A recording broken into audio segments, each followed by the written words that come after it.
এই সময় কান্না করে আমি আপনার দরবারে আসি, আমার মা হলো মুশরিকা, আমি আপনার দরবারে আসি, এটা আমার মা সহ্য করতে পারে না। এই সময় আজকে আমার মা আমাকে মারতে মারতে ঘর থেকে বের করে দিল আর বলল, তুই যদি ওই নবী মুহাম্মদুর রাসূলুল্লাহ আমার বাড়িতে স্থান হবে না। এই জন্য আমার মা আমাকে মারতে ঘর থেকে বের করে দিয়েছে। ইয়া রাসূলুল্লাহ, ও মা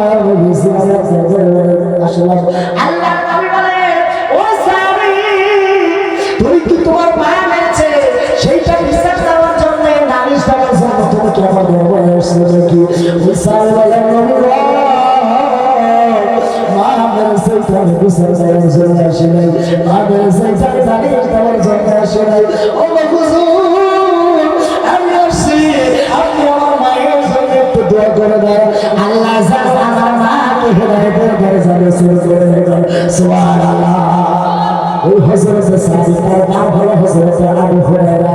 হযরতে আবু হুরায়রা আমার নবীর কাছে শুনলেন, নবী গো, আপনি একটু আমার মায়ের জন্য দোয়া করে দেন যেন আমার মাকে আল্লাহ হেদায়েতের দরজা নসিব করে দেয়। আল্লাহ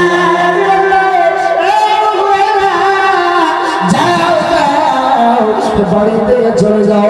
আল্লাহ নবী হযরত আবু হুরায়রাকে পাঠিয়ে দিয়ে দোয়া করতে লাগলেন, আল্লাহুম্মা ইন্নী আবু হুরায়রা, আল্লাহ তুমি আমার আবু হুরায়রার মাকে হেদায়েতের দরজা নসিব করে দাও।